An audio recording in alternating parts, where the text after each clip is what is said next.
Hello, everyone. So we're going to start our presentation on Train the Trainers Lobbying 101. So on the next slide, you will see the organization that I am Rachel and Rachel are a part of. So I am Ian, and I'm a high school student in Orlando. And I kind of got involved in the lobbying space through our climate, where I meet with state level and federal level elected officials to discuss policies, and I'll pass it over to Rachel. Hello, my name is Rachel. I am a student at the University of Florida, and I am from Palm Beach Gardens, Florida. I am also an Our Climate Fellow, where I had a similar experience to Ian of lobbying my state representatives and senators in environmental policy. So just about our climate. So our climate's mission is to mobilize and empower youth people to educate the public and elected officials about science-based, equitable climate policy solutions that build a livable world. And I'll pass it to Juliana to introduce her organization. Hi, my name is Juliana with Defend Our Future. I'm currently a Defend Our Future ambassador and chapter president at the University of Central Florida, where I am a graduating senior. I grew up in Orlando and got involved in the lobbying scene through Defend Our Future at the state level, and I'll pass it on to Cherie, our vice president, to talk a little bit more about herself and what Defend Our Future represents. Hi, I'm Cherie, and as Juliana mentioned, I am also a Defend Our Future ambassador and the vice president of Defend Our Future at the University of Central Florida. So I am a student there studying biology, and I am originally from Tampa, but now I'm living in Orlando because I go to school there. So a little bit about Defend Our Future. Defend Our Future is a nonprofit and nonpartisan project of the Environmental Defense Fund, and we are dedicated to empowering young people who are interested in advancing environmental justice, clean energy, and climate solutions that grow our economy and protect the world for future generations. So essentially, we're just trying to help young people get involved in politics and kind of take their first step into political advocacy for the environment. I'm going to go ahead and pass it off to Juliana again to kind of introduce what we're doing today.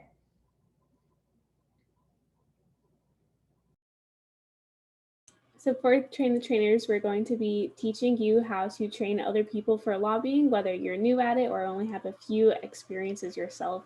So we'll start it off by giving you some general tips about what to keep in mind. The most important one is definitely to be confident in your ability to lobby and train, but it's also okay to be honest about being new at it. That really helps with creating a relationship with participants, which is really important. You should be thinking of yourself more as a facilitator of the meeting rather than an expert. And it's also important to have more research done about the lawmakers and the acts you'll be bringing up and everything you need to know about the meeting, more so than the members that you're training, because you want to be ready to answer any questions that they have. And if you're unable to answer the question, that's totally okay. But it helps to have a couple resources on hand where you can trust to go to reliable information to answer those questions. Another good tip is to practice first with your family or friends. That way you still have that experience of working with people who are new to the lobbying scene, but you're feeling a little bit more comfortable, and you'll kind of work out any kinks or difficulties that you're having first, rather than with the people that you'll actually be working with. Another really important thing to do is create a welcoming space when you are actually in the meeting. Usually you'll host a pre-meeting before the actual lobbying where you can get to know each other a little bit better through some icebreakers and answer any questions that they have, especially if they're really new to the scene. Lobbying can be really nerve-wracking and scary for a lot of people, especially when you're first starting out. A good thing that you can do is to find a common ground. This can be asking about what pets they have, if you grew up in the same area, where they go to school, or what they're studying, or even why they're passionate about protecting the earth. The idea is to make them feel comfortable enough that they feel confident when sharing vulnerable stories about themselves, which is usually done through storytelling at lobbying meetings. So next we'll be talking about encouraging participation. What's one thing that you would do at a meeting to encourage participation with the members?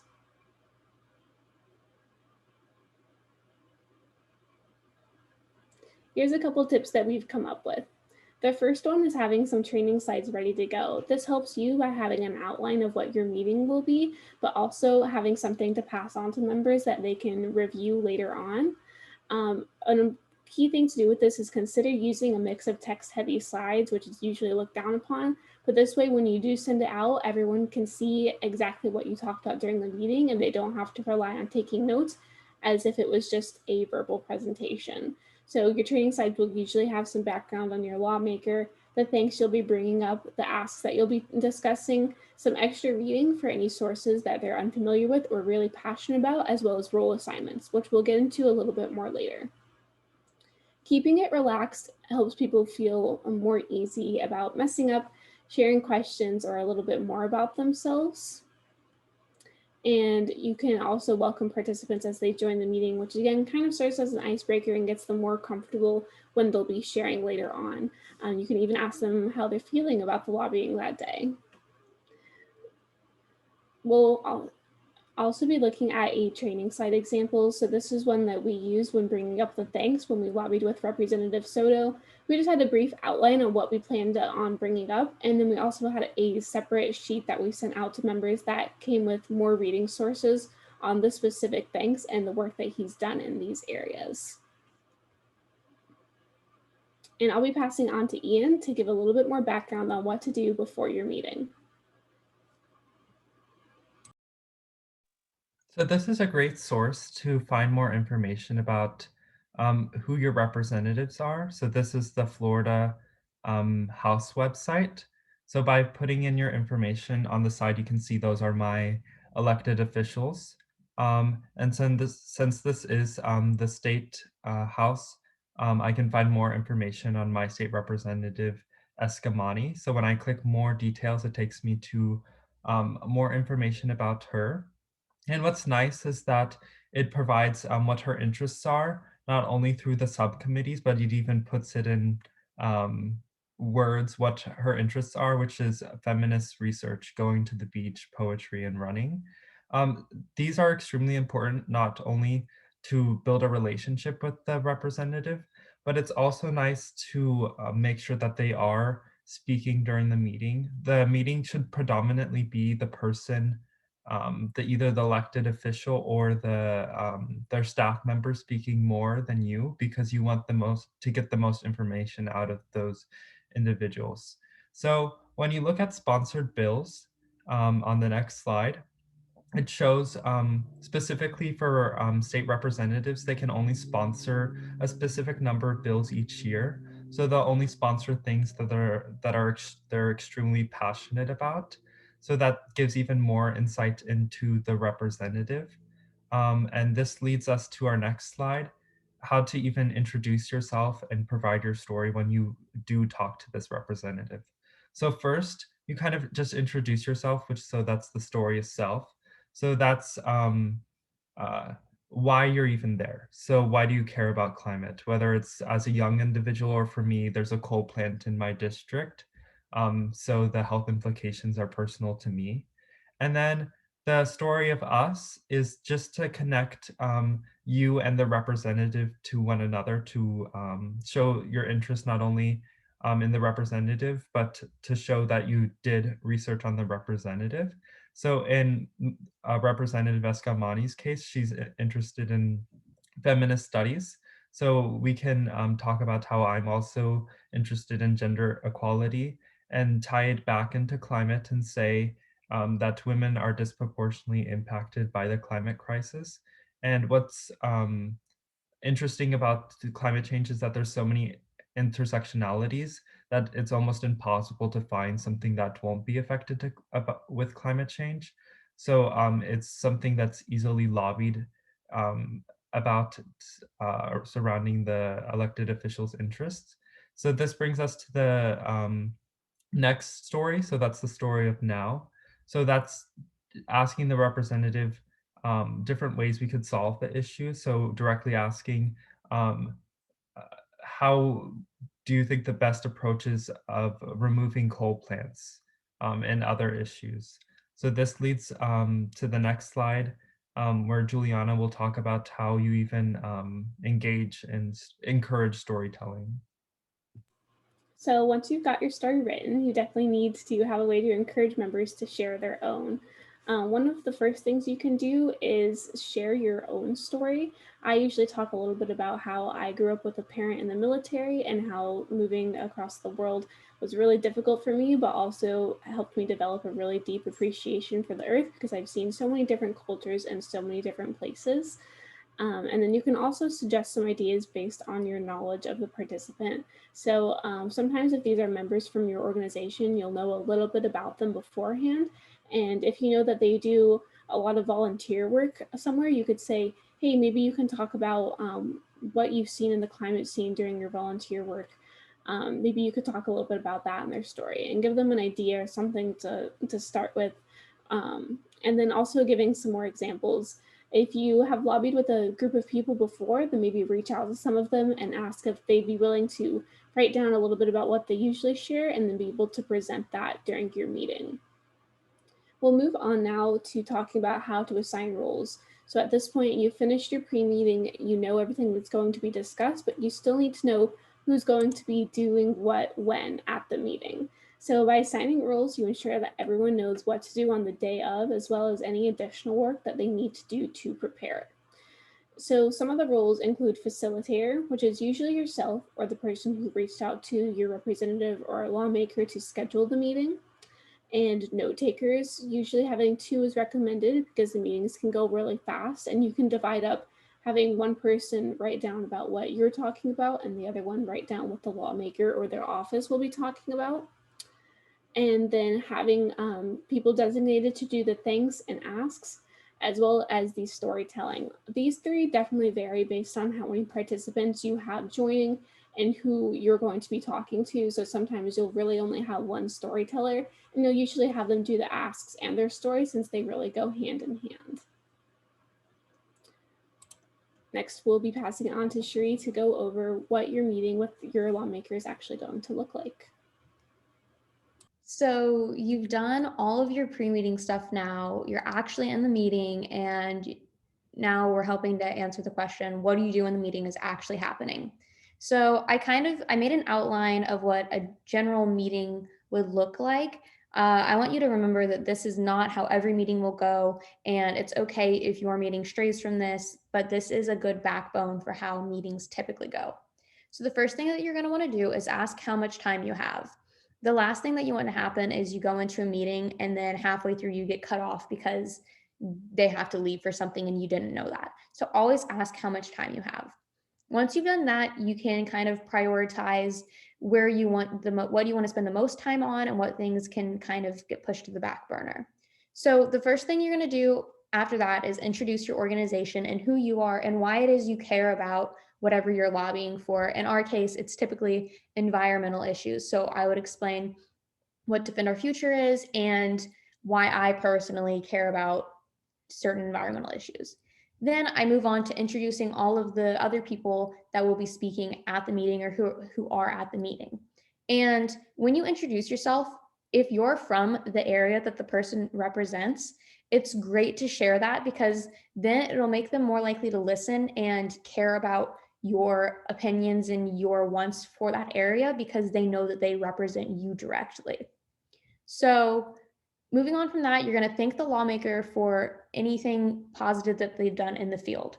By thanking them, it kind of gives them some positive reinforcement, makes them more likely to continue to pass bills that support environmental causes because they realize that they're being recognized for the work that they're doing. When you're not being recognized for the work, when you don't get recognized for the work you do, you're way less likely to continue to do it. The next thing that you're going to do is move into your stories and asks. Now, in the pre-meetings that we've been talking about, you should have established who's going to be sharing what story, who's going to be doing what asks. And so you will have that part planned out.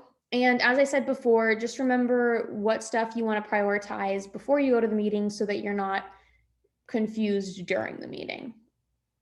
Now that you've shared all of that stuff and you're reaching the end of the meeting, make sure you clarify what notes they want in their follow-up email, which we'll talk about later on.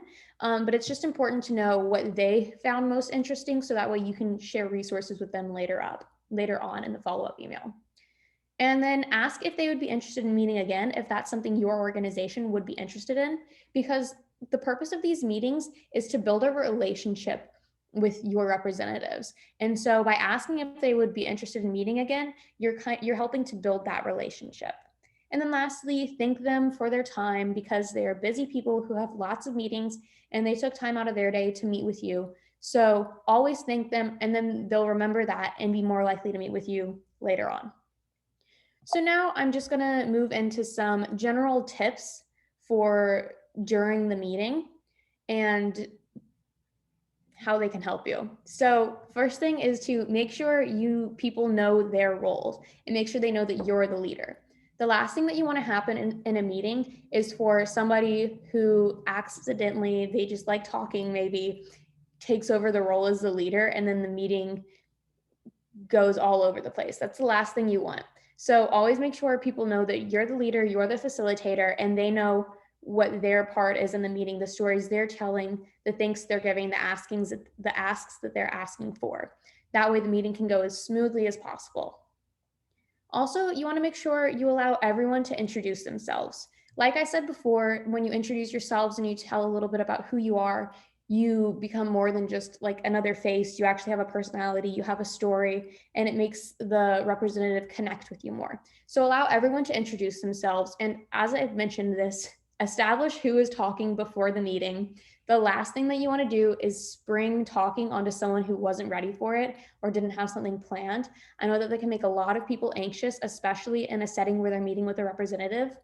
And if you put them in that position where they feel so anxious, they're not very likely to come back and volunteer with the organization again. So always in the pre-meeting, establish who is talking and try to avoid swaying from that in any way during the meeting. Another great tip is to try to create smooth transitions between topics. So let's say you have your asks ordered number 1, 2, and 3. And while you're talking about ask number 1, the representative starts telling a story about something that kind of relates to ask number 3. Even though you had that later on, you were planning on talking about that later on, it's okay to switch ask 2 and 3 around so that you have a smoother transition. And that way it's easier to remember the full conversation because you're way more likely to remember one connected conversation with someone than 3 distinct ones that don't really match together. So if you feel comfortable and you feel like the meeting can still go as planned, if you switch around 2 of your asks, then definitely do that and prioritize smooth transitions over sticking to your one plan all the way. And then lastly, try to avoid too much small talk. I know Ian mentioned before that the majority of the talking should be done by the representative, and that is definitely true. But the words that they're saying need to be productive words. It doesn't help if they're talking about something that is completely unrelated to the environment if you're lobbying for environmental causes, because at that point, they're kind of wasting the pressure, like the small amount of time that you have to meet with them. So if it's possible, kind of work on steering the conversation back. And in the next slide, I'm going to go over a couple of scenarios that might happen, things that might go wrong while you're lobbying, and tips to kind of overcome those issues. So what do you do if things go off track? So I'm going to give this scenario, and then I want you to come up with solutions. So what would you do if the lawmaker starts going off on a tangent that's unrelated to the issue?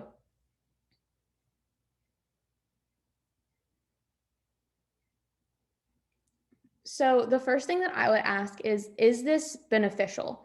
If their tangent actually does have some good amount of information behind it, then definitely let them go on. But if you don't think that it is going to help you establish the asks that you want or help them remember what you are there to ask for, then definitely try to steer the conversation back to where you want it to go.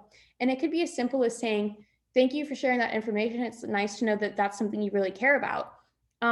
But going back to what we were saying and then go back to what you want and maybe continue to ask other questions or say, oh yeah, that's really interesting. We can follow up on this later. But that way you're not wasting the small amount of time you have with them on something that isn't answering any of the questions that you had. So the next scenario is, what do you do if you're running out of time?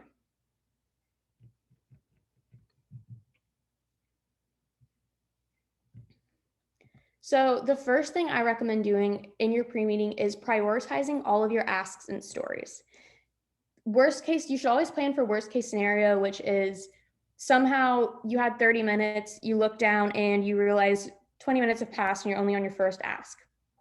If you prioritize the most important asks and the most powerful stories, at least you'll be able to get those done in the amount of time you have. And if time gets cut off, then you have the less important things at the end. Obviously, you're going to want to try to fit everything in the time that you have, but if you can't, at least you had your most important things first. And lastly, what are you going to do if your representative is not being very talkative or you find yourself doing most of the talking during the meeting?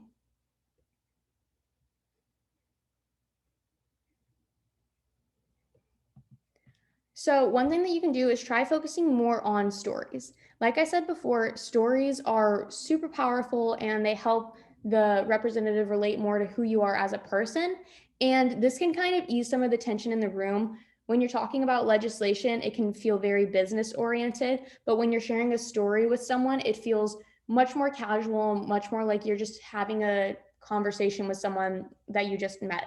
So this can be a way to kind of lighten up the mood in the room and get them to respond more to you. And who knows, maybe they have a similar story to you that they're open to sharing. You can also ask more open-ended questions. When you ask something like, do you support this? Yes or no. Will you co-sign this? Yes or no. Sometimes you're not going to get very long responses. They're not going to say, no, I won't because XYZ. They might just say, no, I'm not interested. So maybe if you ask a more open-ended question like, I know that you've done stuff like this in the past and recently you haven't been doing that. Why is this? And that kind of ties into more of the research that you would be doing beforehand as well. And as I said before, try to bring up their track record. If you show that you've done research on what they've done in the past and you're curious about things that they've done in the past and how they relate to what they're doing now, they're going to be way more likely to share that information with you and talk more because they're going to be able to talk about their reasoning and why they did the things they did. So these are just a couple of tips of what to do if things go off track during the meeting. And now we've covered everything that should happen while you're in the meeting. So I'm going to hand it off to Rachel to talk about what to do once you get out of the meeting. Hello. So I'm going to be talking about the after of the meeting. So your meeting just ended. What you are going to want to do is you're going to want to write a follow-up email to your representative. So here's some things to include in the email. It can kind of be looked at as a checklist, but you definitely do not have to include any or every of these things. It's just kind of some tips. So the first thing is to thank the staff or member you met with. They took the time out of their busy days to meet with you, so it's important to show your appreciation to them. So review the main points and the actions you wanted the member to take.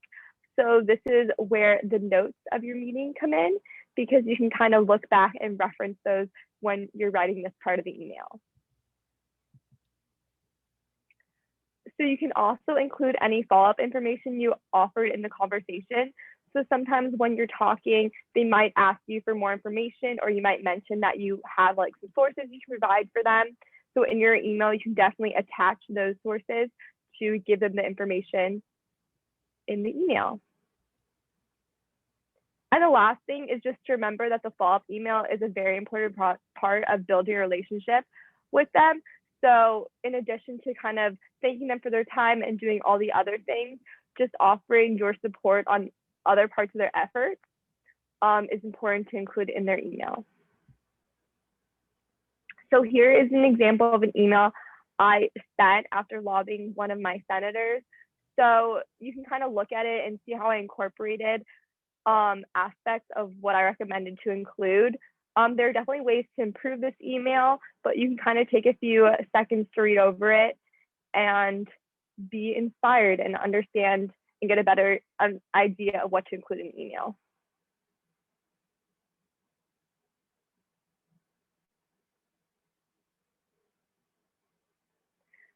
So here's a summary of the points that we talked about.